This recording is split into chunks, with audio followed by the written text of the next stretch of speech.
I saw an Exorcism in front of me.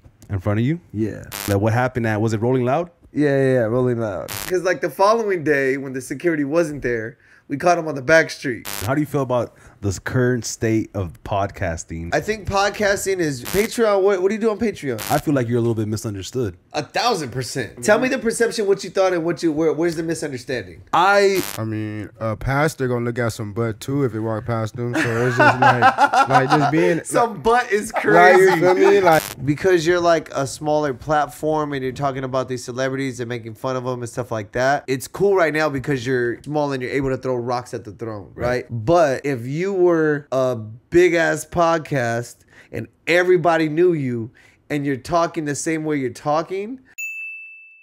What's poppin'? It's your boy Moses, aka Nomo, chilling right here inside the Liq Podcast. Got a very special, I guess, entourage of guests right here today. We got a few guests in the building. I got Mr. Khalid Scott. It's the Liq Podcast. You know the deal, you know the vibe, you know what's going on. The hottest podcast on the internet. And we out here with the Liq Outlet going crazy. You got your boy Jayare in the motherfucking building, man. The hottest motherfucking DJ in LA. That's right. And it's Jaybandz here, the most tart nigga you ever seen in your life. Check it out. That's right. That's right. Welcome to Southgate, guys. Not sure if you guys been here before, but welcome to Southgate and shit like that. You guys ain't coming from too far away, right? No. Nothing crazy. We have vehicles. Ain't okay. Nothing but a drive. Yeah, it's regular for us. So I gotta drive everywhere over here. Yeah. Fuck yes. Traffic is crazy. Yeah, especially around this time. It's a crazy time to have a podcast. I just seen a car accident on the corner right now. Right now, like live? Yeah, look, watch. I took a picture of it. Look at At some point, like, I can't wait to have a helicopter. Because I'm just gonna be like, no. dude, can you imagine how much time After that Kobe shit. Oh shit, that's right after there. Kobe, After rest that in peace, Kobe shit, one time, but hey, like, I ain't gonna lie, helicopter is probably the next move. Because a bike, that's too dangerous. Yeah. A helicopter, like, I'm looking at the pilot all the time type shit. I'm not gonna let, bro. No, but you gotta take flight classes so you can fly the helicopter. Oh, no, I'm not No, yeah, but that's crazy. Where you gonna land it, though? They unlock your helicopter. You go to Vegas, be like, hey, we going to Vegas. Come on, let's hop in the chopper. Like, yeah, but like day to day, where you gonna land that shit? Yeah, you where know? you gonna park your hospital? helicopter? When you got bread, you know where to land it. Like all famous people, they land their shit. If they landed on top of buildings, on top of, you'd be surprised. But all these buildings in LA, all these penthouses, they got multiple landing pads up there. That's gonna be hard. Like it's if you kind of got crazy. enough money, you can park anywhere. Yeah, Imagine we just want to drive in our helicopters to Vegas. They have spots where they can like land a helicopter, and then you just get your chauffeur from there to wherever you need to go. But instead of waiting in traffic to get from LA to the 15 in Vegas, bro, took us fucking 5 hours to get there the other day. That shit was crazy. That might be the new move. You know, just getting a helicopter. I mean, of course, think about the prices and shit. That's gonna be insane, But it's a for one-time thing, though. the helicopter is probably the next move. But it's better than a jet. But you're not trying to drive it. Drive the helicopter? Yeah. Possibly. I would like to learn, but to drive myself around, nah. I just jump in and pay somebody to drive it. Get an Uber helicopter and shit. That's crazy. Uber helicopter is crazy. That's crazy. You guys have a super lit podcast. You guys have a lot of cool guests. The list goes on as far as like the who's who of LA has been on your podcast, which is super lit. Me as a podcaster always like to focus on the guests, but recently you've caught yourself in a little viral tornado right now. Tell us the situation that's going down. That what happened at, was it Rolling Loud? Yeah, Rolling Loud. Okay, so what happened there, dog? What's poppin'? It's your boy Moses. We're taking a second from this episode to bring you a word from our sponsor. This episode is sponsored by us, the Liq Outlet. The best way to support the channel is to like, comment, subscribe on every episode. Don't forget the reels on Instagram. Don't forget the shorts on YouTube. Make sure you guys like and comment on everything you see from the Liq Outlet. Also, another big major way you can support the channel is to join our Patreon. The link is down below in the description. You can keep the channel alive by pledging $1 every month. You can also do $3, $5, $10, $20. But all I'm asking, if you're a Liddy and you're enjoying the content, to at least join our Patreon for $1 a month. Another way you can support the channel is to buy some merch. We got hoodies for $40 and we got t-shirts with this logo for $25. If you want to support the channel, those are the best ways. But also, if you want to just keep enjoying the content for free, you can do that too. I don't mind. So I want to say thank you to all of our Liddies who are watching, liking, subscribing to all of our content here. Now let's get back to the show. If you check the dates on our YouTube page, I literally did a 3-day like breakdown. We brought in another podcaster and they interviewed me basically. So there's a whole play-by-play, like if you guys want to know the like in-depth, like day 1, day 2, day 3, whatever. But in reality, the short version of it, like it's just being next to a big platform like that, and you see how that platform like gets, you know, like how it is over there and shit like that. It's like you just get sucked into that shit. It's kind of crazy. I didn't realize it until I got sucked into that shit. Pause. No Diddy. No Diddy. No Diddy. Yeah. Diddy. But yeah, basically we were just passing by. There's a security guard. He decided to use the security guard, and then yeah, that was it. Like, did you feel like he kind of like crossed the line? It was like disrespectful what he did? No, I didn't think it was disrespectful. I just thought it was like, it was more like, oh, you funny. Like, wait, what? Like, if you watch like the clip, I'm like, wait, what? Because like the following day when the security wasn't there, we caught him on the back street, passing from stage to stage. That was crazy. Quiet. And yeah, Walking he's like, away. yeah, he's like, we good. Yeah, I know we good. I'm not here to like, I'm not like very confrontational. You get me? As loud as I am, I'm not like trying to go around and be the toughest guy in the world and beat people up. And I'm not trying to do all. I respect my happiness and my peace. Right. You get me? And so I don't like really do that shit. But like to see the whole little like viral clips that they try to get and the things that they try to do and like the way it's all played out, it's almost like it's like a circus act. Yeah, because I mean, I know how the internet works, right? Being content creators and stuff like that. Like, they tried really hard to paint you like you got punked by him, right? But the whole time is like standing behind that line, behind security. Like, if you know. Wait, you forgot standing on top of couch too. Yeah, but that's another thing. Like, I'm not here to prove I'm tough to anybody until my life is on the line.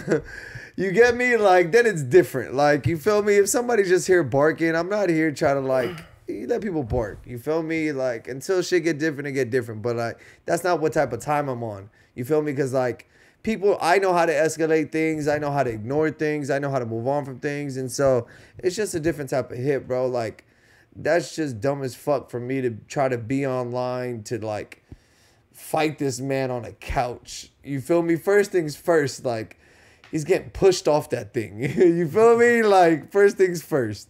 But it's not even like So what? it's not like real beef. Like, you don't really got nothing against him and stuff like that. Would you invite him on the Liq Podcast? He's been on the podcast. But would you invite him back now after this? Yeah, I don't have a problem talking to anybody. Like, you feel me? That's why when I seen him, I said, we good? He said, yeah, we good. So we good. Okay. Like, you feel me? I literally don't. Like, ever since that, like, thing played out, like, people have tried to make it seem like people that are around me, because, like, ever since the Rolling Loud shit, like, we went viral, but it was like beneficial to us, right? Because they're like the big player, right? And we got the attention. So all publicity is good publicity. I don't care what, like, I'm not, like I said, I'm not trying to prove nothing to nobody. You feel me? So it just helped everything, right?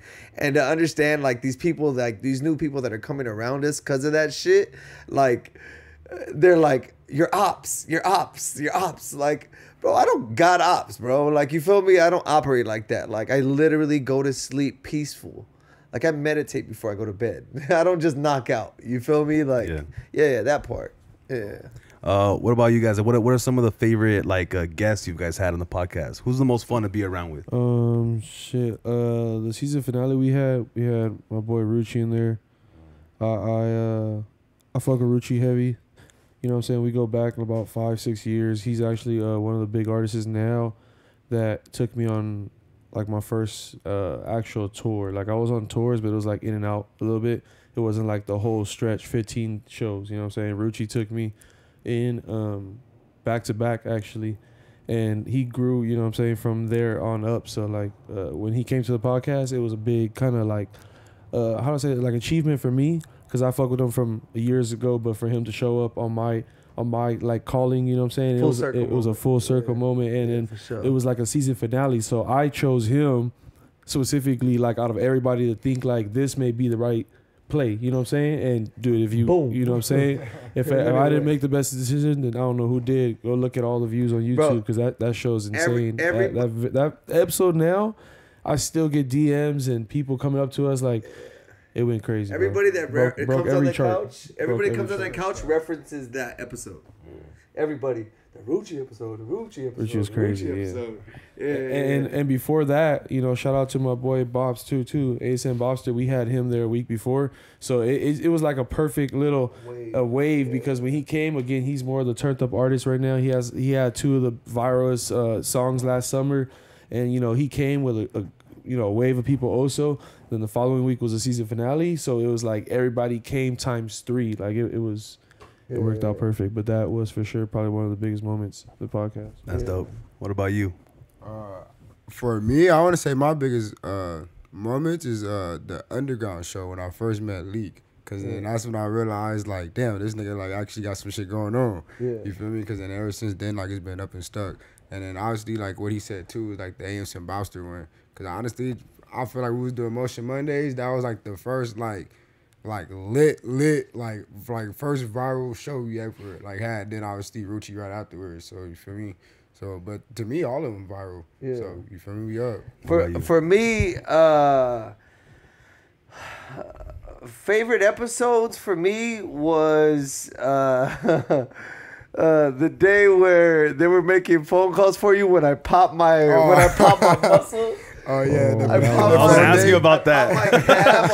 As a broke leg mid podcast. Yeah, I broke my leg mid podcast. Yeah, that was insane. Yeah, that was insane. Never been done before, dog. No, but I ended up just spraining my calf. I didn't break nothing. Oh, okay. I thought you broke your leg, dog. More water. That's what I realized. You're dehydrated. But I felt it pop. But that episode, like the phone calls were just coming in for Jaybandz crazy. Got girls calling in, and it was that was one of my favorite episodes because it was the first time where like usually when I'm in the room I'm like running everything and what's happening whatever, right? That episode, like I walked out of the room and I'm hearing bombs go off, phone calls come in, and this shit is just operating on its own. Like the people are calling in, and that's when I realized like we finally are at a point where people are concerned with what we're doing in this room.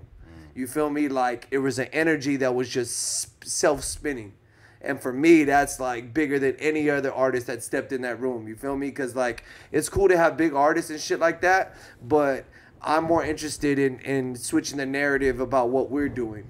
You get me? About what we got going on, and everybody coming on that couch is here to experience us and be documented with us. That's why now I it's rare, but I don't like bringing just one artist. I like bringing like multiple because it just levels the room out. You get me? It's not just like one-on-one and just, you know, try to make this artist feel super big or nothing. It's like, we're people, bro. We either gonna vibe out or we're not. How do you go about the process about like picking the right 2 artists to be next to each other? Or do you just kind of randomly go? Or is there like a thought process of picking who to set up next to each other? Well, first, there's like a line right now. So there's like big artists and they get priority. You feel me? Big artists get priority. If it's a big enough artist, we're not filling the room with multiple people. You feel me? But if they're like up and coming artists and they got motion going on and everybody's like, you know, is in the same like peers as far as music, then I'll bring them on the couch like that. You feel me? I'm not gonna I understand where people are as far as in music because there's levels to this shit. So the big artists, they get the couch by themselves out of respect. You get me? But you know, everybody else, it's like we need a. Everybody wants their music to be talked about and be debated as the best rapper alive, but when you put them on the couch and actually make them talk about it together, it's different. Yeah, for sure. We're gonna say, Doug. Man, I'm so used to I was gonna say drop the bombs one time. We'll send you the sound effects. Yeah. We'll throw them in there. Yeah. Would you guys? Okay, wait, hold on. What's your favorite episode? For the Little Brown Boys, dog. Yeah. I just feel like, you know, the dynamic of having Frankie and fucking Pancho, like, to me, they just remind me of middle school and high school, dog, because they're from right here. They're from Linwood. I'm from Southgate. So, like, yeah, we have, like, you know, we're also into hip hop, but we're also super, like, Mexican paisas, dog. So, like, the wavelength of the comedy that they have is very, like, you know, it strikes me, like, inside in the core, you know? Yeah. But I've been a big hip hop fan since I was a young kid, you know? Yeah. I feel like it's synonymous with like any culture in LA, right? Hip hop is just the soundtrack to our youth and shit. Yeah. But yeah, I like that one the most probably. Yeah, but that for me it was important to bring them on, like we were talking earlier. Like shout out to Little Brown Boys. Yeah, and for like one. For like those little guys were funny as fuck. They were drunk as fuck. A lot of beer. Hey, but that beer was 0%. The one Frankie was drinking is zero. No alcohol. The Heineken? Yeah, there's 0.0 because he don't drink. Swear. So Swear, dog. Wait. Yeah. So there's non-alcoholic Heineken. Yeah, and they started following them too. They might get a sponsorship. Oh, that's crazy. viral. Yeah. Viral. But like I was saying, like for me, for the the culture, you feel me? Like my heritage, it was important to bring them on. You get me? Like we were talking earlier. You get me? Like stuff like that is important to me. Like they're not rappers. They're not coming in like everybody else. And I know it's like totally different from everything I have on my podcast. But for the sake of like quality and the world of podcasting, the message is more important than anything else. You get me? Yeah. Getting the message out. So that's why I brought them on. That's why I fucked with them. And that's, Yeah, I'm glad you brought that up because that's another question I wanted to ask you about that. You know, I forget what the word is, but like you have a face that we don't know what you are. Like I forget, it's like I don't know if it's anonymous. I don't know what the word is, but like I was always wondering like what race you are, right? And I was watching a few podcasts, doing my research on you, and I found out that you're actually like Hispanic, Mexican American, right? Where are you from? Where you grew up in? Like, what's your backstory? I grew up in Pico Rivera, bro. I grew up in Pico, and then like Pico and like La Puente, back and forth, and you know now that's just kind of where we're at. You feel me? But yeah, that's kind of where I grew up. Did everything I'm doing now, and just been out here. Right now, what I've noticed, right, being Mexican in social media, like right now Mexicans are up, right? They're getting a lot more popularity just because we kind of control our own narrative. Before it was just Univision and that's it. Well, now they got 86,000 full pages. Yeah. Once the first full page worked, it's like, oh, we're full too. Let's go. Yeah, be USA foods, Central Florida foods, all sorts everywhere. Of foods, you know? Yeah. Food you ain't hard. But the thing is too, like as a content creator, it's like a cheap trick to just fall into that category and be as full as you can with the rest of the foods. Yeah. You kind of decided not to fool up and just kind of, I would guess, stay true to yourself. What helped you with that decision? I was raised in church, bro. Like I was raised in church, and I was like a late bloomer to a lot of shit. Like I didn't have my first drink until I was like legal to have a first drink. I was really raised in church. You feel me? And so all that like street shit and like I just wasn't around it like that. I wasn't like, you get me? It was never like a thing to me. Like I traveled the world through ministry. I've been all over the world through the church. You get me? Like doing music and doing my talent and just like being on stage and shit like that. So it's like I never had a need to go figure out what was out there. You feel me? Because right after I got out of school, my parents were taking me to church Monday through Sunday. That shit crazy. Yeah, what are some of the things that you learned in church that you carry over to content creation?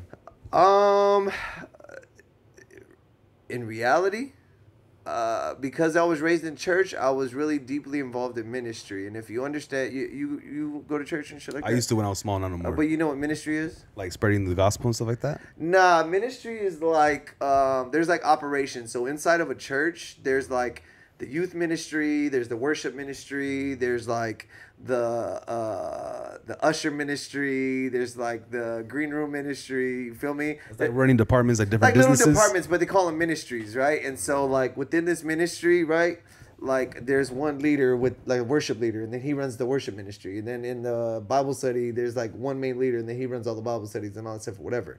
What I learned about in church is how to run ministry, right, and how to care for people. So like one of the things that I was doing when I was there is like I was there are conventions and conferences that are happening at the LA Convention Center and shit like that. Like they were basically just funding my vision to just put on these performances for everybody. It wasn't me performing. I was just mobilizing people, choirs and rappers and bands and all this shit like for production. You get me? And so what I learned there is just how to mobilize people and move as a ministry. Like, you get me? Move as a unit and actually care about people. Because, like, a lot of these people out here, they're not really trying to, like, connect.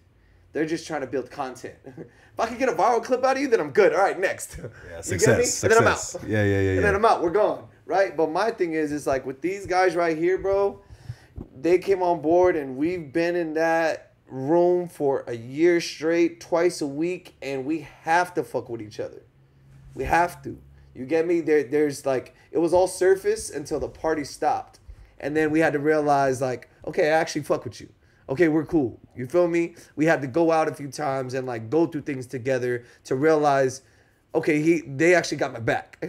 You feel me? Because there's a lot of people that go and are around us that don't give two fucks about us, bro. But I think that's what separates what we do, our magic. Well, my magic is I care about people. People intrigue me. You get me? And I believe in like doing unto others as you would want done unto yourself.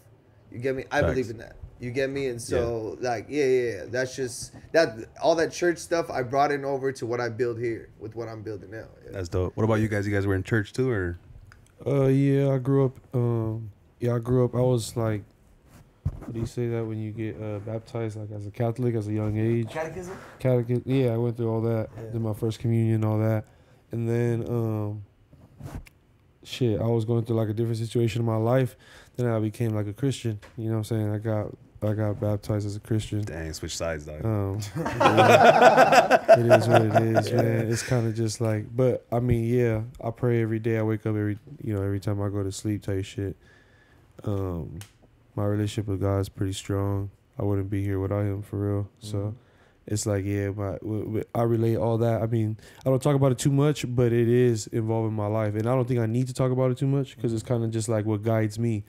You know what I'm saying? Like, kind of like nobody ever gave me shit, so I had to go get it. So in other words, I don't got to tell nobody nothing. You know what I'm saying? But really, yeah, I'm actually, like I said, I pray every day. Every day I wake up. Every day I go to sleep. That's dope. What about you? Yeah, I grew up in one, like when I was a kid all the way up. But I still kind of go every now and then. I don't go as much as I probably should to, though. But I probably go like, oh God. He's like, matter of fact, we're going Sunday. Yeah, like, but you feel me? I probably go like once every 3 months, just like show my face in there, because like, I've been going to the same church since I was a kid. Yeah. But it's like one of them things where it's like, I know like he can always like be with me. So it's just like growing up where I grew up and Jayare and stuff, like, you feel me? Like, we ain't have it that easy. So it's just like to even like make it here, like we got homies that never even made it to 18. So it's just like, you feel me? So like to even like make it this far, it's just like, damn, like you gotta know God on your side, like, you feel me? So yeah, so it's just like, it's one of them things, just like you better be why you say blessed and highly favored, you feel me? Yeah. So you guys grew up together? Yeah, for the most part. I actually met JR through a friend that like we actually seen him yesterday, or a couple of days ago. But shout out to my brother Ricky, shout out Ricky, man. But yeah, that's my guy. I know Ricky since high school, and then Ricky started making beats. And that's how I ran into him. I knew Ricky since a little, like, since he was like 5-6 years old. Yeah. Me and Ricky grew up, and then I influenced him. I started producing, and I was DJing and shit, and I went on tours and all that. I brought Ricky with me on my first tour with me, Marucci. Ricky was there with me every show. Didn't miss one show. Shout out to Ricky, man. Where'd you guys grow up? Like LA area. Okay. LA area. Yeah, I grew up in South Central, and I grew up in Compton. What high school did you guys go to? I went to Mayfair and Bellflower. Bellflower? Yeah. That's we played football or basketball? Football. Yeah. I went to Downey and El Rancho. You went Downey? Yeah. Hey, you Catholic or Christian? I was raised Christian, but my parents were raised Catholic. My uncles and my grandpa used to like be like pastors and shit. Oh, and then they bounced. Yeah. And so we all bounced. So everybody left. Yeah. One move, we all move. Yeah, so we just. But you still tapped in or not? I feel like religion is man-made, but I believe in God. You feel me? Yeah. So what? Explain that. Like, I feel like I talk to God every day. I feel like, some people think like that inner voice, that inner monologue is like them talking to themselves. I feel like that's God talking to me. So I talk to God myself, and I feel like if I'm true to myself, I'm true to God, because I feel like God puts those thoughts in my head. You feel me? Yeah. But I feel also too like there's the duality of like the devil is also trying to like show himself as God, but it's not God. Yeah, the battle of good and evil. Yeah, because I've dealt with a lot of demons in my life. I've been in jail. Like I used to be an alcoholic. I've been sober for like 10 months now. Just fucking up, doing crazy shit, and like, just focusing on the wrong thing. By a demon? I feel like sometimes when you're on drugs and you do stupid shit and you're drunk, I feel like you let the demons take over. No, I'm saying like sober. Attacked by a demon sober? Yeah. The closest thing I would think it would be like, when you're asleep, but you're not really asleep, and you try to get up and you feel like something's holding you down. You felt that before? Yeah, I feel like I've had that before. I saw an exorcism in front of me. In front of you? Yeah. That's wild. That's crazy. I've never seen that. Crazy. Yeah, that's wild. Were you Catholic or Christian? Christian. You're still Christian. Yeah. Wait, hold on. Where'd you see that at? Like, winter retreat. At winter retreat. Hey, bro, there was a girl half the size of you with 8 guys like the size of us holding her down, and she just like talking crazy, like awesome craziness. And then like the thing about it, like they just have like they're praying for her, they're trying to talk to like the demons and all that stuff or whatever, and then you have other people that are just praying for her, and like this whole like little thing is going on. And if like they say like if you're not like spiritually right or connected, the moment like the demon comes out of her, it's looking for like an open soul. Oh shit. You feel me? So like if you're not right, dip. Yeah. You feel me? So like crazy thing is, bro, this little girl, bro, is crazy. Like I seen this little girl just being like crazy, like how do you say, like dominant over like 6 guys. And then after a while, once they prayed for her, did all that like craziness and all that, she threw up. Like yacked. And then just started crying and was just like drained, and like she just came back to reality in life. And I was just like, what? This happened at the church? No, this happened at the winter retreat. All the like youth were like up in the mountains and shit like that. Yeah. So her parents weren't there. No, like That's this. wild. Yeah. That's Crazy. Crazy. Would you guys rather have at this point, you know, because you guys had plenty of fucking lit fucking podcasts, would you rather have a podcast full of like nobodies, but it's the vibe is turned up, or like a super high level artist inside? What do you guys prefer nowadays? I'm aiming for the artists. Why? Because it's gonna build the platform. It's gonna make us to the next level.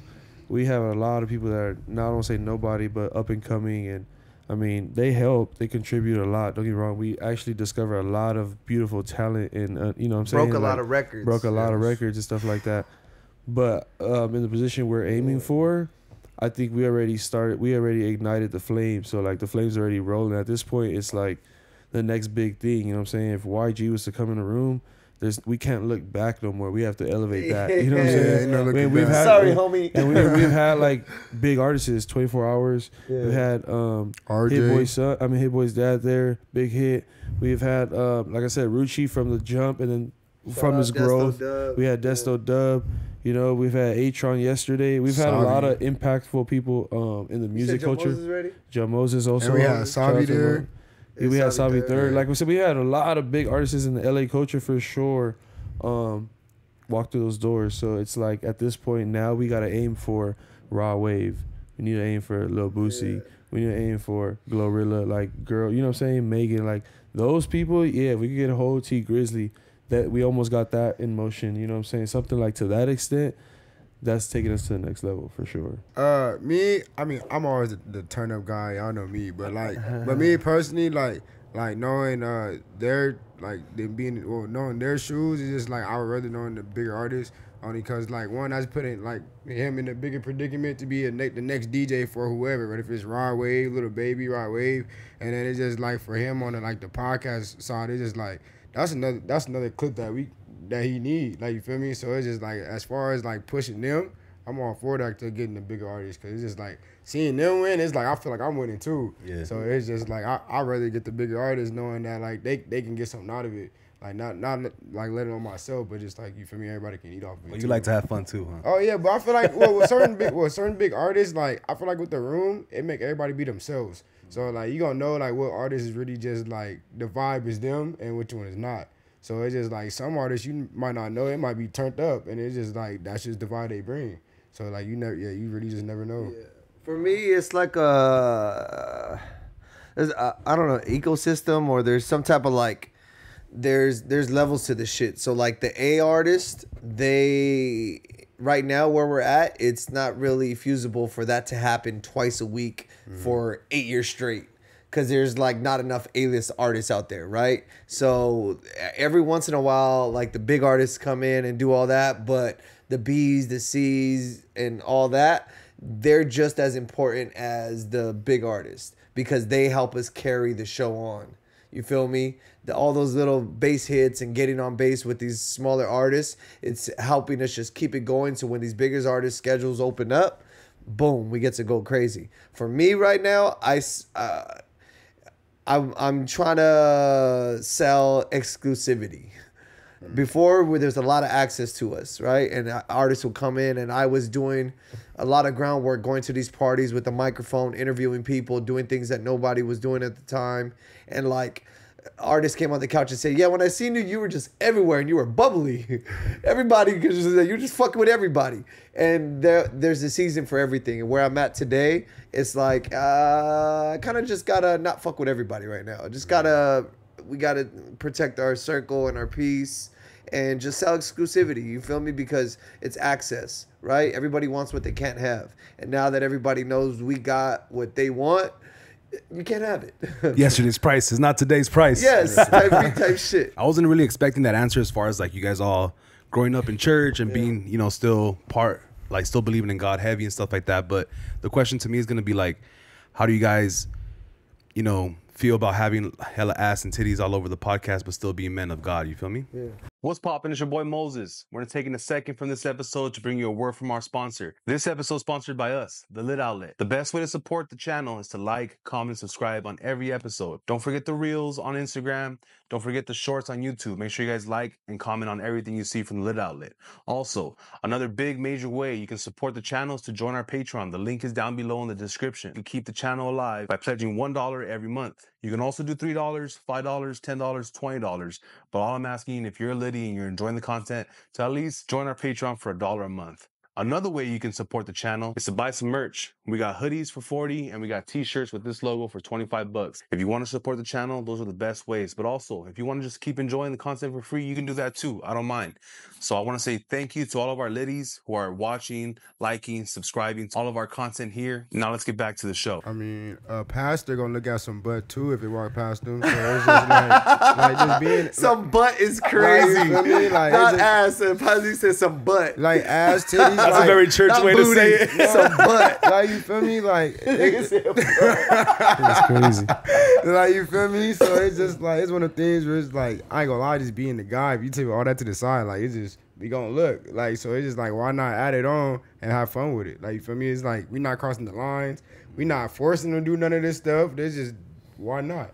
That's how I see it. So it's just like, it's not like we being disrespectful to them, calling them bitches, and then like, oh, I call them bitches. I mean, well, yeah, but like in a disrespectful way. Like, No, some people be like, oh, you dumb bitch and shit like that, like mad disrespectful. Like, we don't be on none of that time. Bitch is like, a female dog. They're my dogs. Yeah, like, You feel me? So, we fuck with them. But no, for me, it's like if you understand God, right? Like if you believe in the Bible and if you believe the book, like he always met people where they were. He never expected them to be perfect, right? He just always like met people where they were at. You feel me? From the tax collectors to the blind man and all this other stuff, right? And like me, I was lost in my own life and it took me a journey to find myself. And God told me, stop looking around and start building, right? And then everybody will come. What I do with them is up to me, right? That's free will, right? With all the people that are attracted to what we're doing. And so my job is just to love them, bro. Everybody, if you were to come in that room and somebody else were to come in that room, my door is just open for people that fuck with me or want to be a part of it. And I don't judge people, bro. I don't blame, like, for me, my life is messed up enough, me personally, with my own issues, that anybody walking in that room, I don't look at anybody any different way or nothing. I just see, like, some people got it figured out, and some people are lost as fuck. That's how I see it. You get me? But regardless, if you come in contact with us, I'm going to be able to just love on you with where you're at. Because the biggest billboard you can be for God is just to show love. That's it. As long as somebody say, hey, that guy showed me love. When you come over and you're part of that room, like you're getting love, bro. You feel me? You're gonna get catered to, not catered to, but you get what I'm saying. The hospitality, like, you feel me? I just think that's what it is. A lot of people judge people and then they don't go around certain people or they don't do certain things and they don't like whatever. I don't see it like that. This is life. I literally talked to strippers for 6 months straight in a room every Monday because nobody else in this world would sit down, put a microphone in front of them, and ask them about their life. Everybody just wants to throw dollars at them and see ass and titties. I was one of the first people to just sit down and say, yeah, so what's your exit plan? So, like, you plan to do this for how long? At Rolling Loud, I seen one of our original girls at Rolling Loud. She's pregnant. She came up to me and she met her baby daddy through the podcast and was like, Liq, I don't strip no more. I said, yo, it's like full circle moment. Like, not that I started their family, but like, you get what I'm saying? Like, it's just one of those things where we're just love people, bro, and we're contributing to what's going on out there. You get me? If we were to put spotlights in this house, and we were to put spotlights anywhere, you're going to see a lot of fucked up shit, bro. Right or wrong? Right. 1000%.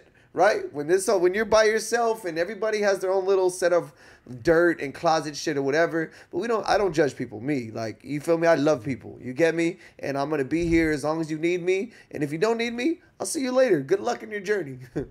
That's what it is for me. I don't see, like, we know how to be around women, right? There's a lot of people that get around women and they get like all like hornado, like, you feel me? Like all hornied up, like trying to, For us, we just chill, bro.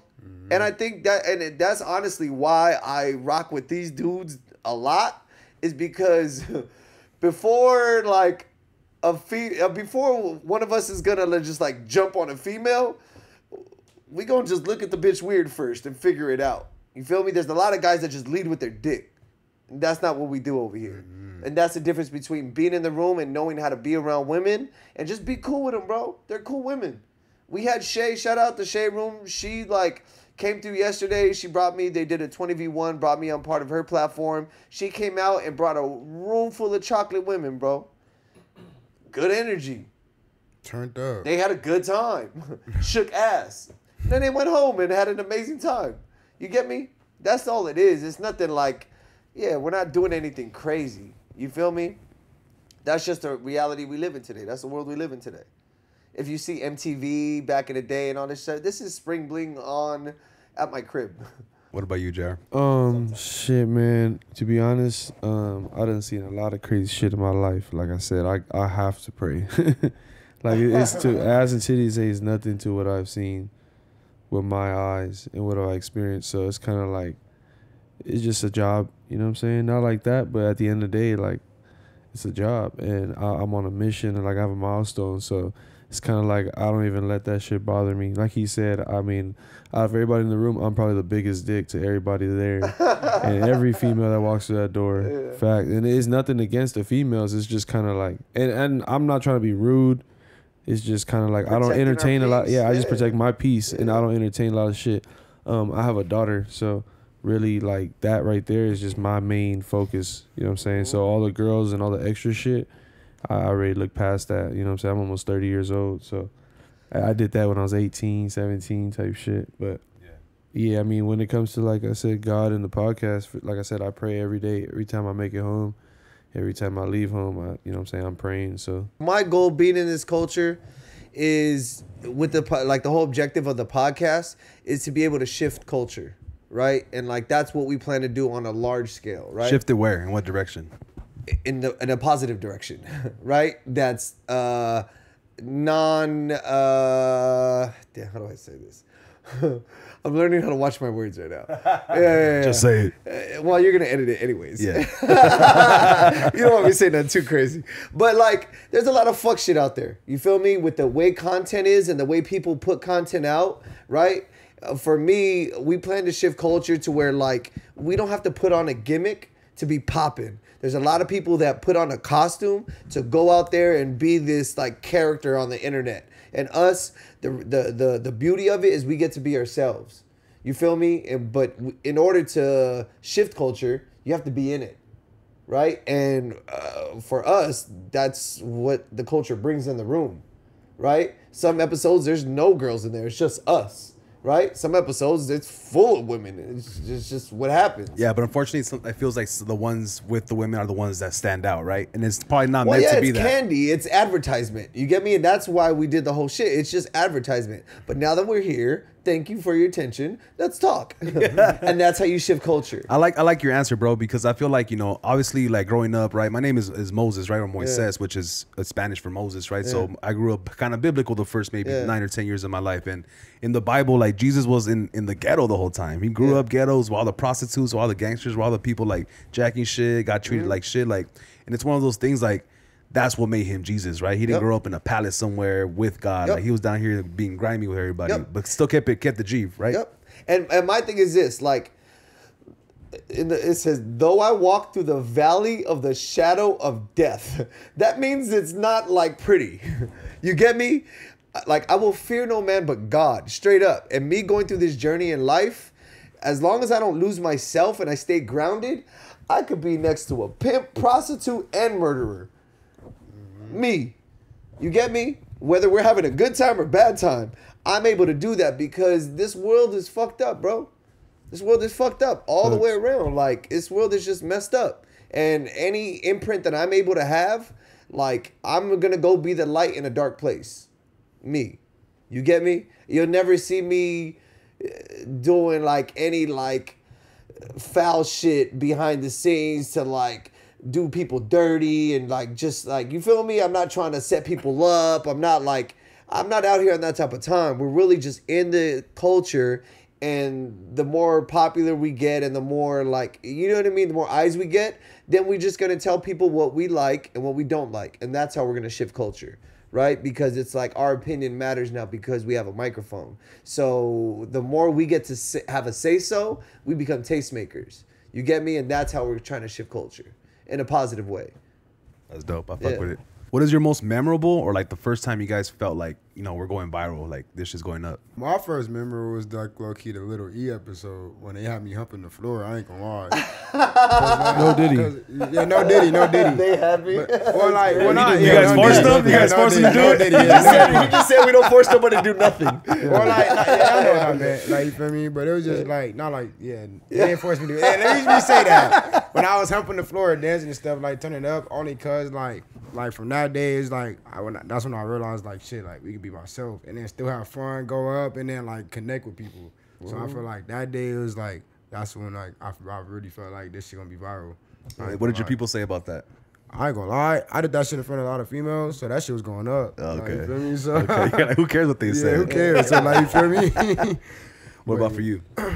You said viral moment? Yeah, like when did you notice that you guys were going up? When did it hit you?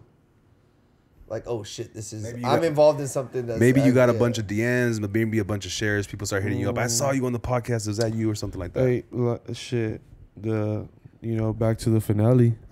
That episode really, like I said, really sparked a lot of numbers. I feel like the community, the music culture we was in at the time, especially at that time, what was going on through the cities, the different, hood beefs that was going on, stuff like that, it really sparked the culture.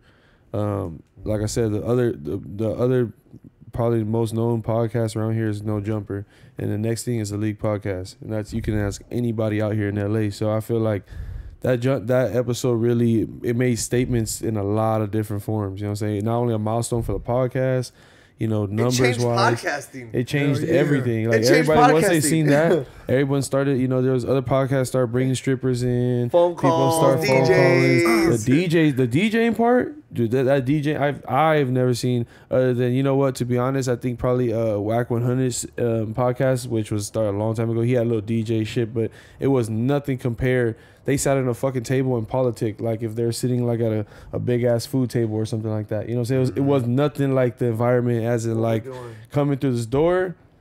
You know what I'm saying? Everything is documented. Let's just have a good time. Yep. So it's just the DJing in the room. You know what I'm saying? It influenced a lot of other podcasters to try to do the same, and you can tell which only podcast succeeded, and the other ones kind of just like trying to do it. You know what I'm saying? They're trying to. Who did their homework and who didn't? Yeah. So it's kind of like I said. I mean, I think that episode for real. I got a lot of DMs, I got a lot of attention, I got a lot of movement. Again, I'm booked almost every weekend, so it's like I keep the ball rolling. With that right there, it was just like another statement for me. Every other weekend, it's like I'm just making statements after statements. You just got to be in their face nonstop, straight up. For me, like, when I knew this was going up, the first time was when I made I've been doing it since 2018, so I've had like moments, right? Once I made the couch and the whole Simpson vibe, I knew like, oh shit, this is viral. Like, you feel me? That's the first. And then I had like just off of the couch, I had what's his name? I had big names come on the couch, right? Just because of the couch. But it started off just one-on-one interviews. And it was just real private and stuff like that. And I knew like, oh shit, people are coming to talk to me. That was like the first thing, right? Just like people give a fuck, right? After that, fast forward to like being with some of my people that are like in Hollywood and shit like that. They're telling me that they're hopping in Ubers and the Uber driver is playing the podcast. Crazy. What are the odds, right? They're like, oh shit, you know him, you know this and this and that. When we go out in public, we have rappers all the time and producers telling us who they make beats for and how crazy their life is and how crazy that they want to come on the pod and do X, Y, and Z. When I go to Popeyes up the street from my house, like the homie's giving me free chicken because he's seen us on the podcast. You get me? We go to Vegas. It's not just in LA. We go to Vegas and we're being spotted out there. You guys are with the Liq Podcast. Like, for me, I gauge it from going out. The internet shit is cool, but you're swinging in the dark, right? Because you're just like you're trying to hit a home run every week. But when you go outside, that's when I feel the temperature. When I feel like, oh shit, people are paying attention, right? Because everybody will be just watching low key. But when they see you in person, yo, bro, that shit was crazy what you said. I'm like, wait, what? Huh? Oh, yeah, you watching? I didn't see you in the room, nigga. yeah. But yeah, stuff like that. Those are the viral moments that I've had. Like, just contacting real people in real life. You know, social media is one of those things that maybe we didn't grow up with it when we were in high school or middle school and stuff like that. But now it's definitely part of like everyone's life. But especially if you're a content creator, like, how do you deal with like the because a lot of people say don't focus on the numbers, right? The numbers don't mean anything. But as a human, you're gonna focus on the numbers a little bit. How do you like deal with that? Well, I'm in this space where I don't give a fuck about the numbers now. Like in the beginning, it was about that, right? Like, let's get popping, let's get lit, let's take this shit up, let's do the climb that everybody else is doing, and let's like go up this hill.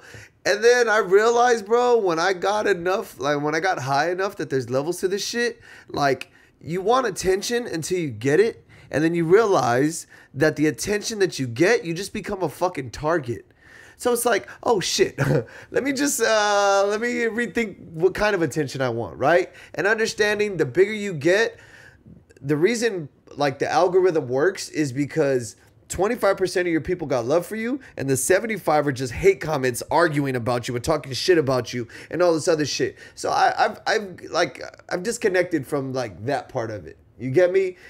I understand we are interesting with what we're doing. We're making a difference in the culture when we go out into the streets with real lives and real people. So as long as we just keep doing what we're doing, they can follow my journey or not. I'm doing all this, so when I'm dead and gone and God asks me what I did with my time, I say, I try to build something. And this is what I try to build. That's it. That's what I care about. I care about documenting my life, so when I'm dead and gone, my family could just watch YouTube videos and just see what kind of time I was on. My son be like, yo, my dad was wild. You get me? Yeah. But he sees a whole different version of me. You get me? So to understand me and just leave my popcorn trails for when I'm dead and gone, that's more what I'm concerned about. You get me? Is documenting my life more than I am about, so-and-so from Arkansas watched me. I don't give a fuck. Join the journey. I hope you enjoy it. I hope you fuck with it. If you don't, I'm sure you'll still be in the room. You feel me? But I'm not here to please people, bro. Not here to please people at all. You feel me? That's just it. That pressure's gone. That's a rat race that it's like a wheel. You get me? That's how I feel about it. Yeah. What about you guys? You guys feel pressure for the numbers and putting numbers up, or you guys don't look at the numbers? Did you ever look at the numbers? Me, I mean, like I said, I'm building my platform every day, so I'm a DJ. I'm aiming for higher numbers. I never really cared about too much about numbers like that. But obviously, you know, it's in my field of work. That's kind of how you determine if you're doing something right. You know what I'm saying? Whether you have haters or people that applaud for you, people are your fans, whatever the situation is, the more people you can touch eyes with or, you know, have their attention, that's better for me. You know what I'm saying? I'm thinking like, for example, I just did a Rolling Loud festival. You know, I had over 1,000 to 3,000 people there. if I was able to give all 3,000 people that, you know, my Instagram and shit like that, or something like that, to my extent, they can listen to my music that I produce, anything like that, that's 3,000 plus I didn't have yesterday. Yeah. And if I could do that every single day, you know what I'm saying? Well, at least have the mindset by the end of the year, I'm going to have 100K. You know I'm saying 100K that I didn't have a year ago is going to change my life. So, again, I don't really pay attention too much to the numbers because I'm not really, you know, focused too much on the social media. But it's kind of like you have to be in tune with social media and you have to care about numbers. If not, then you gotta find something else to do. You know but too, like you went viral with the whole Mario Lopez thing, right?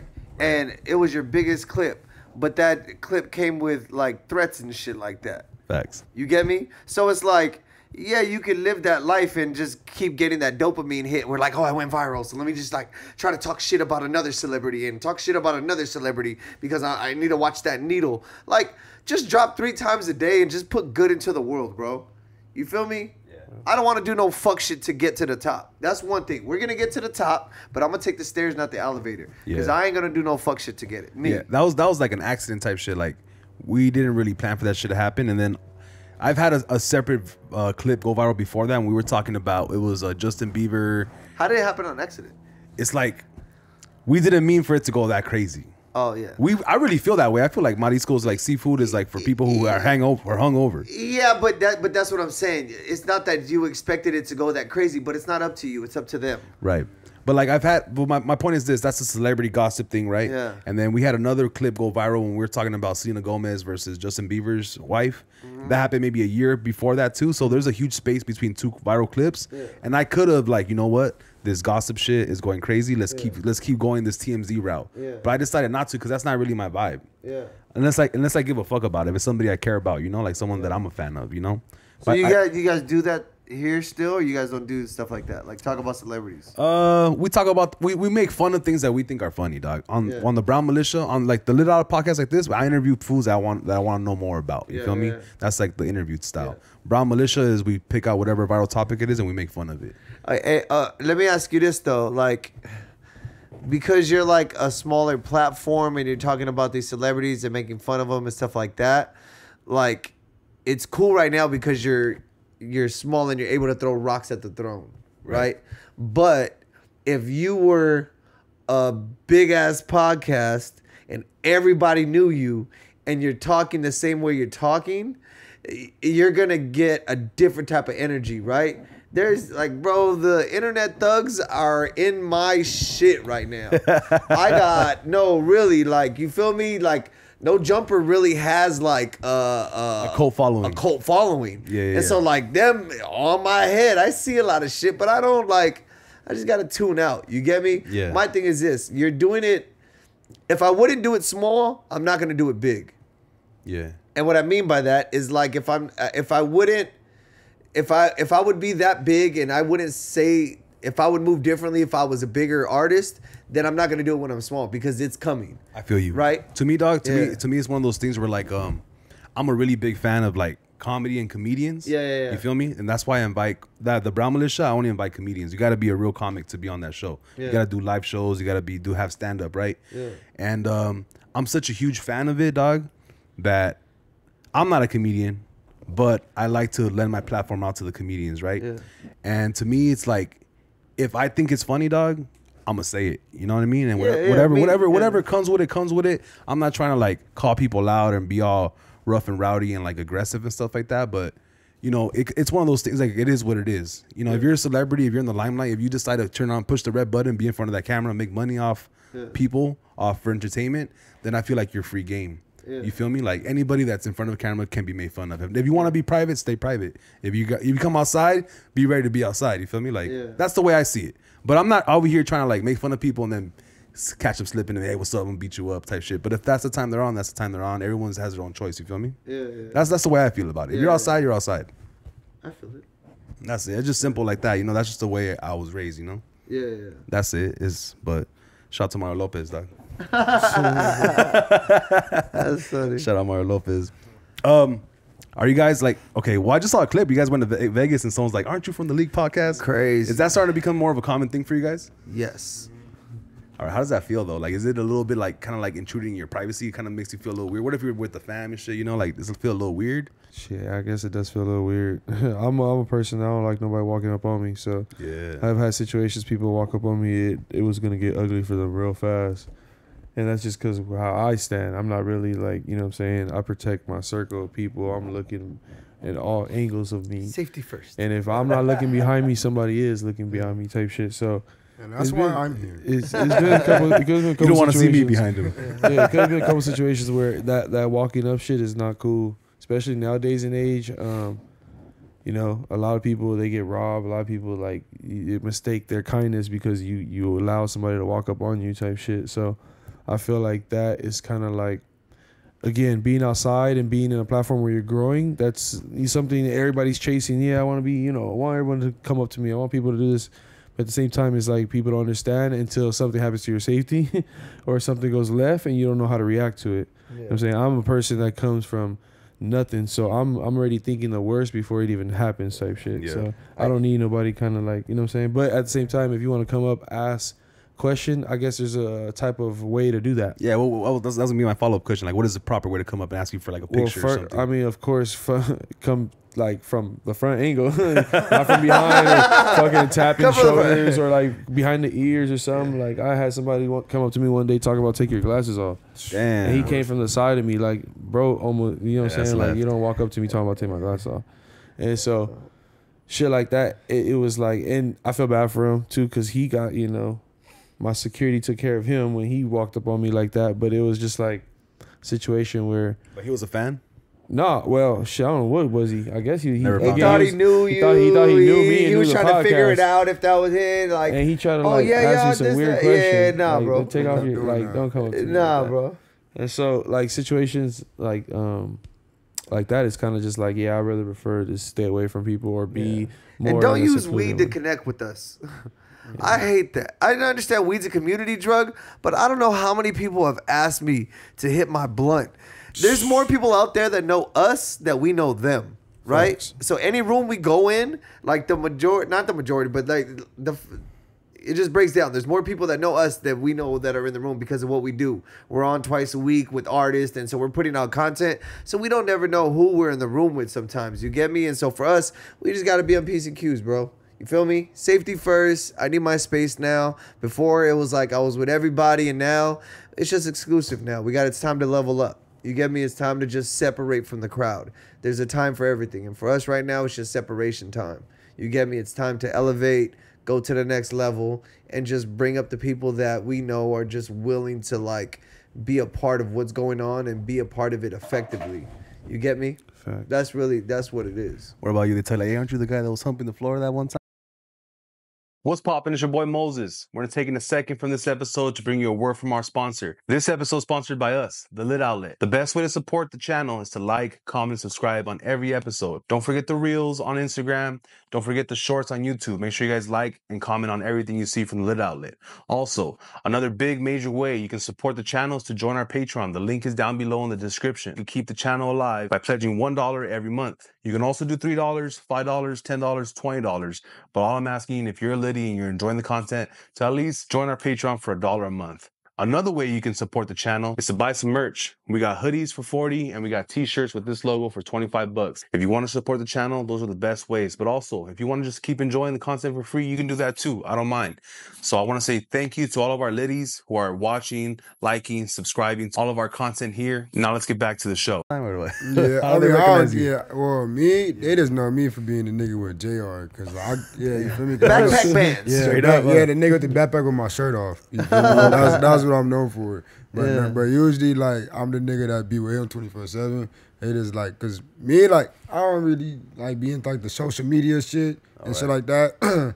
It's just like me. I'm just here to make sure they shit get up there. Yeah. Cause like I said earlier, it's just like when they win, it's like I feel like I'm winning too. Cause it's like, damn, I'm the nigga that supported all that shit. Yeah. So it's just like as long as like they good, I feel like I'm good. Yeah. So it's just like as far as like the social media shit, the numbers and all that other shit, I'm the one, especially out of all three of us, who really don't give a fuck about that shit. Bandz is very hard to impress with anything. Yeah, like, you feel me? Like, especially when he's hungry. We out. Yeah, like, you feel me? Like, when it comes, like, to females and stuff, like, I can really give two fucks about a female. Like, females be asking me, like, can I hit your bottles? No. Like, you feel me? Like, I really give a fuck about that. Like, as long as they here, nigga, when we leave, I don't care. Like, you feel me? I can go do whatever. I can go stand in the bathroom, whatever. I'm here because of them. And after that, I'm leaving with them. Like, after that, I can give two flying fucks about the next person. I don't care if you watching us. Blase. Like, you stand too close, you gonna fuck around and get shot. That's all I'm gonna say. Like, you feel me? Like, but it's like how do you say it? Like, I'm gonna lean over here for now. Like, you party with a purpose. You get me? You go outside with a purpose, and like, you don't get lost in that shit. That's like, you will never see me outside unless it's with them two. Like, you feel me? Like, you will never see me outside or just go kick it with some females randomly. Like, you feel me? Like, you will never see me out there. Cause me, like, I ain't gonna lie, like, I ain't no like outside nigga like that. Like, you feel me? Like,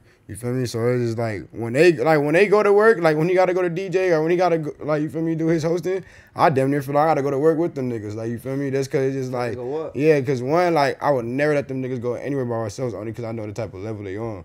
It's like he said, we have niggas walking up on us, like, you feel me, that we don't even know them.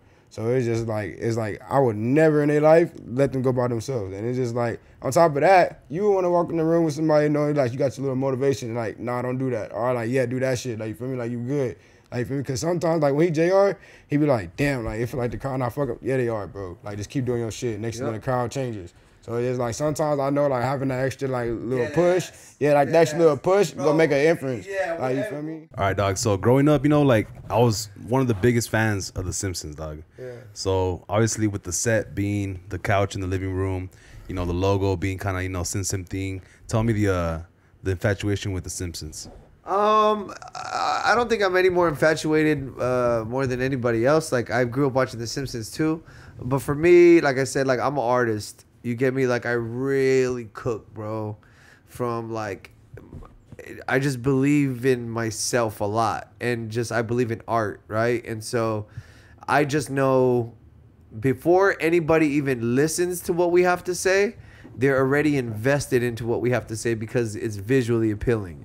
It's a visual experience. You get me? And that's why I made the room colorful, right? The artists that we're around, a lot of these studios that you go to, they're just dark rooms. And these artists just get together in dark rooms and make music. Our room is different because whatever they cook in those dark rooms, we bring in this bright ass room with a lot of like lights and girls and all this other shit, and we bring the music to life, bro. That's more so why I did it. It's not because I love Bart Simpson. Like, you get me? Like, I did it. I'm using it as a tool to shift culture. Yeah. You get me? But yeah. I have a question for both of you guys right here. So, you know, being a DJ and then being a podcaster that gets to pretty much pick the guests, right? Yeah. What is your secret sauce without giving away too much secret sauce as far as like how you find new records or new artists that you think are gonna shift the culture, or how do you find someone who's worthy enough to be on the podcast? Like, how do you guys keep your fingers on the pulse of the culture so early? Me, I go back to my music. I've been dealing with music since I was 5-6 years old. I started DJing when I was like 9 or 10, and then I started producing. So I started engineering, producing tracks for records. I have a lot of songs with some of the biggest artists out here in LA. Also, all the artists that I mentioned with you earlier, I've had records with them where I'm working with. Future records are going to come out. So I deal with that whole production side of me, my mind of what I do in the studio. It's totally, completely different of what I do on the podcast. So that's how I elevate a lot of different music choices and different people. Like I said, I've had one of the biggest artists come in the room and try to figure why I'm the only one that can hear something different than anybody else can. But that's because I have that ear, you know what I'm saying? But that goes back to my production side of my music, actually creating the music, the vibe that you're listening to. So that's how I kind of tap into the culture with artists and new people that are coming. Like, I can hear a record, I can hear the frequency in the record, I can hear where it's going, what a crowd is going to attack, at what time to play the record. Different situations like that is how you break records. You know what I'm saying? Yeah. So that's dope. So like for you, it's like more like the professional like ear, of course. But how do you find, like, is there a certain app or place that you follow? Where do you find these new songs? Like, how do you get a hold of them? Say you're not in the studio. Say it's a song that you didn't produce or you didn't find. Like, where do you find? What's a good place to find new artists? The Liq Podcast. To be honest, like I'm really involved into the music culture, bro. I work with Wally the Sensei. That's my brother, and before him, long live my brother Key Riches. He got me deep in the music culture, and the people that I associate with are some of the bigger artists out of LA, and artists who shifted the culture in LA. So it's kind of like I'm really tapped into the music. When it comes to social media, that's probably the only thing I use social media for is business and actually be music. Like, you know, tapped in with different artists, new artists, up and coming artists. Like I look at their sound, I look at their background, and then if I could work with them in the studio, or if I run into them in the studio, even better, because then I can see their chemistry. But when they come to the podcast, that also exposes a lot of artists' chemistries too, believe it or not. And that's kind of where I dip into like a lot of different artists branching off from the podcast. So that's how I look at this whole like agenda of the podcast. You know, it helps me in my life too, because it's like there's a lot of artists that that came through that room, through that We're door. shuffling through artists fast. Yeah, and it's like you may not even have heard of the artist, but then next thing you know, boom, they hit a record like 3-4 months later, and what's his name? K2 Icy. K2 Icy was in the And room. Crazy. 310 Baby, one of them. We was playing Soak City before everybody was playing it. Now look at him. And Right. then we have like one of our boys, TB. I feel like he's gonna blow up big too once the right people hear him, and gets in the right track. But definitely, like I said, a lot of undiscovered talent has walked through that door, and I feel like that's helped me branch out to a lot of like street underground artists and stuff like that, where I can get a hold of. And then being the platform that I have, I'm very open. I work with everybody, so if you catch my attention, it's kind of like it's a beneficial thing. For me, it's like one guaranteed way not to get in the room is to DM me, yo. That's how you don't get in the room, because I just ignore it, bro. My DM, I have so many artists in there that are just like trying to come on, but they're like a lot of the up and coming artists and stuff like that. And so the best way, I'm all for up and coming artists, but the fastest way to get in the room and play music and all that, like get involved with our content. Comment, share it, repost it, tag me. If it's your music, tag me in it. You feel me? Like, make us a part of what you're doing. It's like, I have so many artists that are like, fuck with me, bro, fuck with me, bro, fuck with me, bro. It's like, fuck with me, bro. You feel me? Like, I feel that 100%, my brother. Like a lot of people, like, the artists are just trained to just like, fuck all these podcasts, they're all the same. Let me just go get a video clip for myself on my own page over there, and then go to the next one. They go to the next one. It's like, nah, bro, we're different over here. You get me? Like, I'm not just here to just let you stroke your ego on the couch and dip. I'm not for that shit. Like, you actually have to fuck with us. You get me? You have to actually fuck with us. Like, I will fuck with you too, but like, everybody when they sit on that couch, personalities are different, and then you just like, that's when it goes left. Yeah. All right. And I feel what you said right now as far as like fuck with us first, because I feel like a lot of fools come on the podcast, they'll share the ones that they're in, and then they'll just won't like shit for months, and then ask you, hey, I have a new album, can I come back? Like, bro, you just ignored my shit for 6 months after I did everything, like.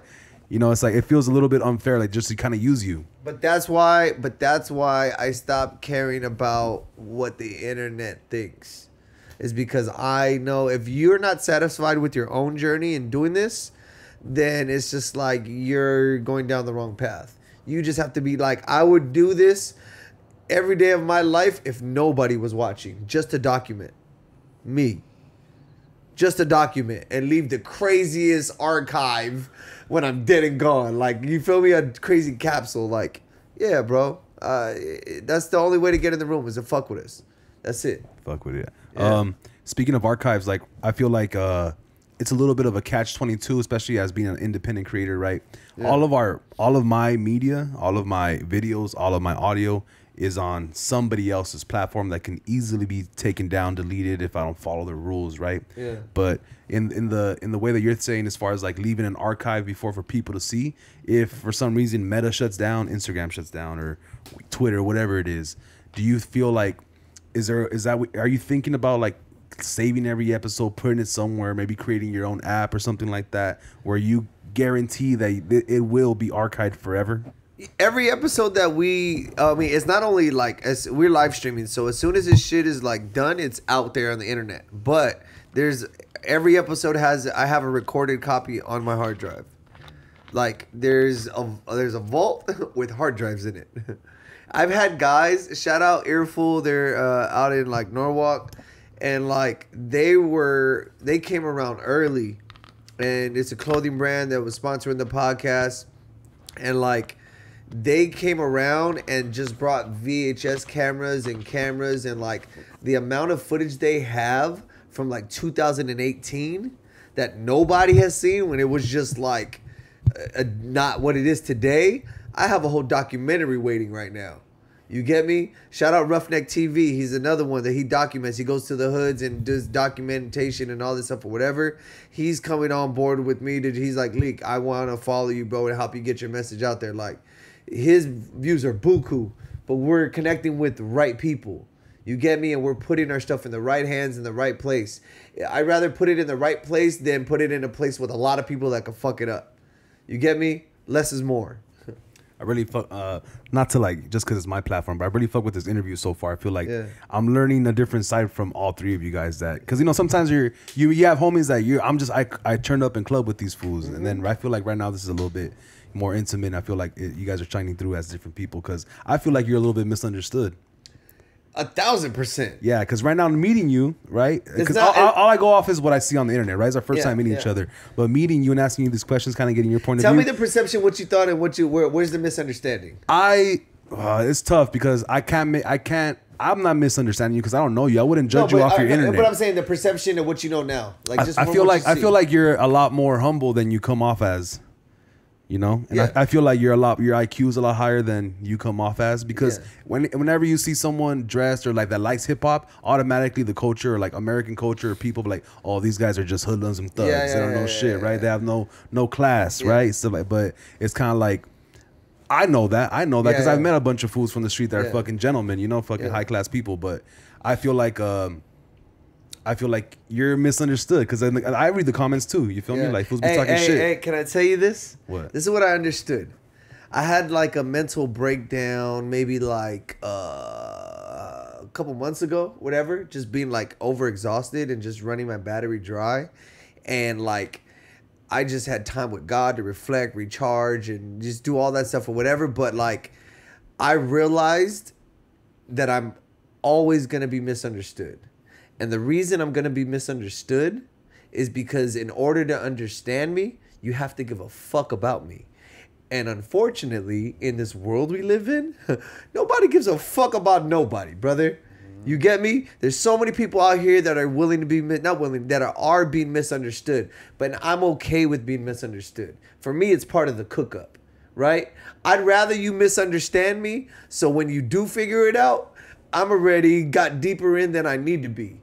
You get me? There's so many places I walk in and people are trying to figure me out. Like, who is this guy? What is this guy? Where's he going? What is he doing here?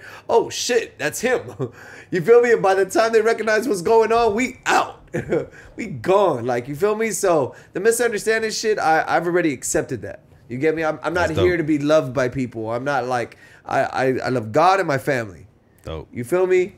This right here, this is the cherry on top. I don't know if that's a Diddy or pause, but like, this is the extra shit that God has put around me to just like, this is the fruit of my labor. You feel me? Like, this is a healthy environment for us. You get me? Where there's life, you'll see fruit. Look at what's around people. You feel me? Look at what's around them, and people will bear their fruit, and you'll see if it's ugly or if it's not. You get me? But that's what it is for me. Be misunderstood, all that other shit. Nah, bro. Like, it's cool. That's what it is. It's entertainment. Like, I understand when those cameras go on, like, it's showtime. They know, like, bro, there's been times when I'm trying to put a show together last minute, get an artist in there and try to figure shit out, and I'm stressing out. The moment the cameras go on, ladies and gentlemen, you're now tuned into the Liq Podcast. It's a go. You get me? I know how to put it on. A lot of these people think I'm weird, I'm loud, I'm disrespectful, I'm this and that. But it's entertainment. So if you're going to be here talking shit about me, nigga, I'm weird as hell. You feel me? I feel like, you know, a lot of fools talk shit. Like, fool, just change the channel if you don't like that shit. Like, shut up. Like, there's a lot of bitching going on in the comments, which is annoying, you know? Yeah, but that's what's on the internet. your viral clip that went viral wasn't people saying you're amazing and your podcast is dope. It was fuck you, I fuck with, yeah, all this other shit. You get me? They're going to be there. And so in the beginning, I feel like, especially Jayare, because he come from a different place, but seeing the hate comments, he's like, hey, nah, like he getting taken it personal. Now we've been there long enough, and it's like we kind of know how to play with it now. You get me? Yeah. It's learning how to just shift off of it. Like, okay, we can't take it personal, because there was a point in time where we didn't, during the show now, we have the comments going up while we're live. So we get to see it. Before, we would just record and not see nothing. And then, you know, figure it out later or whatever. Right now, we're catching everything in real time. So we're learning how to use all this like trolling and like bullshit for entertainment. We have sound effects and we like throw that shit back at them. That's become the game. You feel me? And so, yeah, it's just entertaining for the people, bro. It's just entertaining for the people. That's it. It's entertainment. And yeah, I don't know how else to put it. All right. So I got, you know, you guys are all both from the podcast, but I feel like you guys have a special expertise, you know, for the podcast, for DJing. If you were an A&R for any artist, it doesn't matter who it is, just make up an artist in your head. What is the proper rollout as far as for a single or an album? Doesn't matter. Like, how would you push an artist today using social media, shows, or podcasts? Like, what is the proper way some artists can release their music successfully to get enough ears to listen or eyes to see? From my experience, I think being outside for sure, showing your face in multiple locations, having that song or whatever you're trying to promote, you know, be played, or, you know, it has to be, because a lot of artists nowadays, they think like, oh, I want to drop a hit and I want 200K streams the first day. It don't happen like that. You know what I'm saying? Unless you're like Lil Baby or somebody big, Friday or something. Where, and even them, it's like the only reason they have that is because they got a fan base already. They have an established fan base. So the proper rollout for like, you know, artists, I feel like now would be to expose the music, maybe not too much, but definitely a little bit, get the ears to figure out, okay, that may be a hit or that may be something I want to listen to. And then like last but not least is perform it. You know what I'm saying? I work with an artist that he performed one of his songs right now that's blowing up, Wally, is called UC. He performed it before anybody even heard it, anything like that. And when he performed it, everybody was like, what's this? What's this? And that's when everyone started like, oh, shit. So before testing the record, yeah. So before he even dropped, we already knew what random, like, just if you've never heard Wally Sensei, you don't know who the fuck he is, you just heard this song from him before even hearing his #1 hit.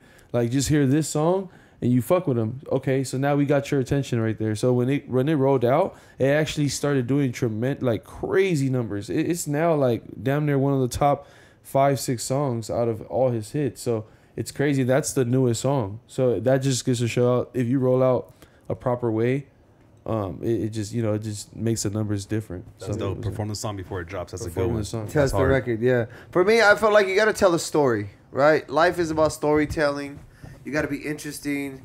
It has to, like, I'm really into, like, visual, audio, all that stuff, like the artistic side of it. I'm, like, the content creator. So, like, it has to tell a story. It has to look the way it sounds. It has to, you have to put it in the right places. There's a lot of things that have to happen, but, like, for me, it's just all the artistic stuff needs to happen. It's all about the art for me, right? Like, the rollout needs to happen before and after the record drops. You feel me? You have to plan for it. You have to drop it. Then you got to follow it up. It's just like basketball. You got to follow your shot. That's part of the rollout. That's how you double down on the record. You get me? I think Tyler, the creator, said, like, they just put their album or their song up on their story once and then go to the next song. It's like, no, like, if you believe in a record, you got to shove it down their throat. Pause. Like, you get me? You have to really believe in this shit and, like, take it everywhere with you until people understand and recognize this goes with you. Everywhere we go, like Hood Trophy Bino, they see him and say, I want her, I want her, I want her. It's just natural. Like, you feel me? Because that song, he's just done it so many times, and everywhere he goes, his answer when he doesn't know what to say is just say, I want her, I want her, I want her. And he's become the I want her guy. But it goes with this record. You got to market everywhere you go and make it a part of your life and be in their face with it. Like, you feel me? That's my thing. Like, that's what I feel, you know, for records, in order to take it off, Yeah, do that shit. And collab.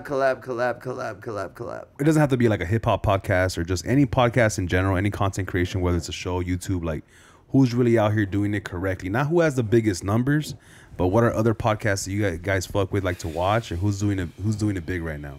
Shit, to be honest, I don't watch no other podcasts. Okay. Hit the ball. I can't remember, but the only other podcast I really tuned into was probably like Hoonigans, when they had like a drift series, stuff like that. I'm into building race cars and stuff. That's something totally different. I run a whole other business outside of music. So that was that. And then there's this female, I forgot her name, but what she does, I gotta remember, I think it's called like the Breakfast Podcast, something like the Talk I don't know. I gotta figure out the exact name, but it's a girl. I know she is a girl, and she like reads like stories off of Reddit, and like she has a partner here with her, or like someone that she has, and like they just talk about like different random stories off of Reddit. But like she has a platform that people go and tell their stories, and then it's off of Reddit. So, but it's anonymous. That's the whole key of everything. So she's giving her insight and opinion to life and how she would go about certain situations. But it's all anonymous, so you know it's actually a badass. I would have never assumed that you're into one of those podcasts. That's crazy. Yeah, like I said, a friend of mine put me on, and that was, like I said, it's actually very interesting. A lot of different stories, you know. It's just crazy. A lot of different stories. Interesting. Yeah, it's pretty dope. What do you like to watch, dog?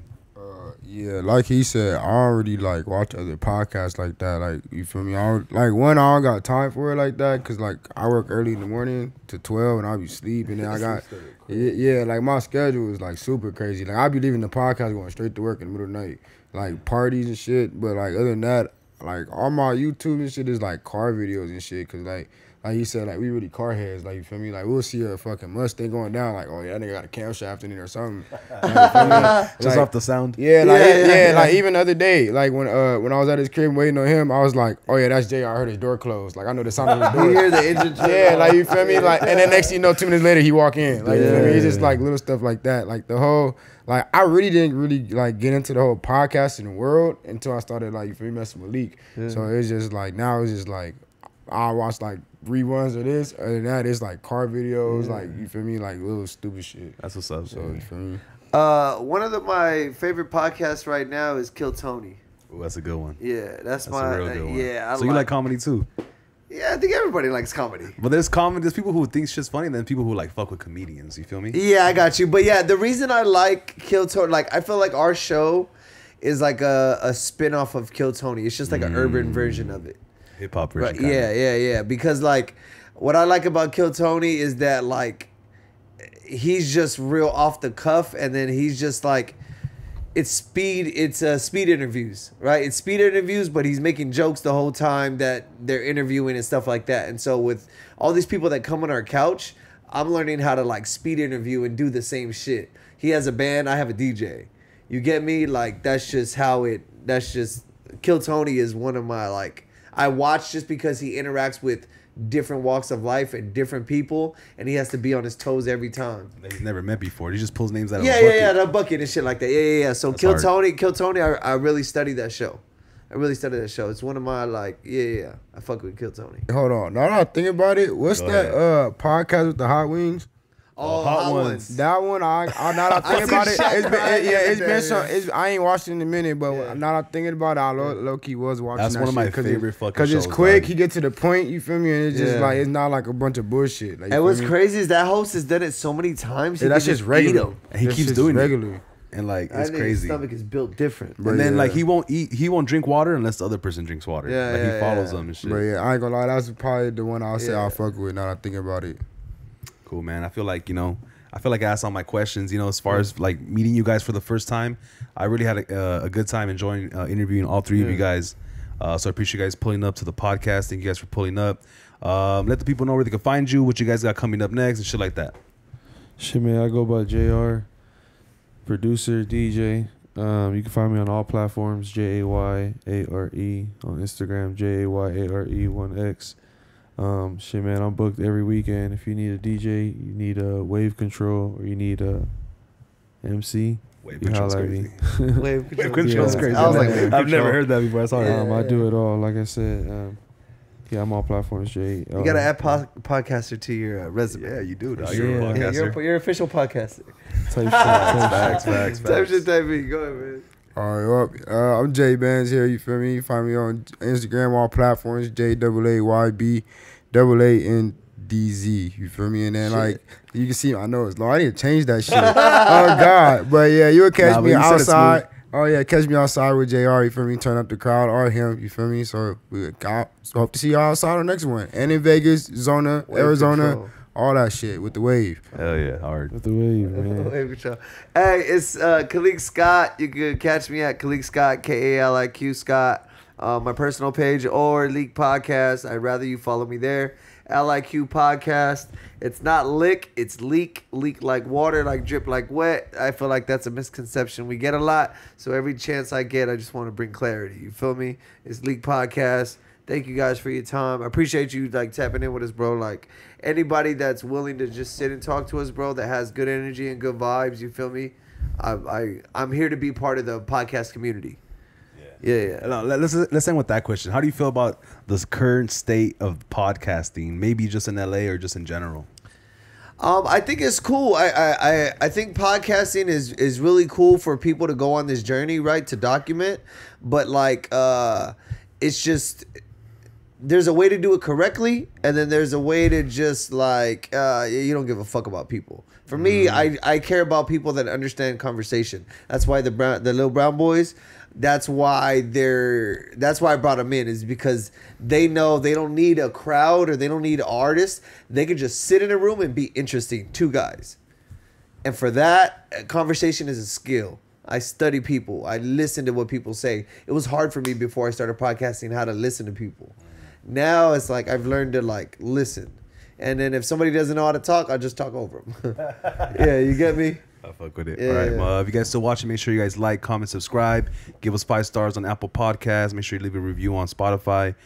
Join our Patreon, $20 a month. Tap in with the merch. Hey, real quick, Patreon. What do you do on Patreon? So I released episodes like 4 or 5 days early. Yeah. And Do you have then- people on your Patreon right now? Yeah. Yeah. How many people you got on your Patreon? Like 22. Yeah, that's fire. That's fire. Yeah, you know what I wanted to start doing? Yeah. See if I have time, is like give them a shout out every episode. I always forget to do that shit. What, Patreon? Yeah, like all my Patreon people. See, Yeah. like 24 people.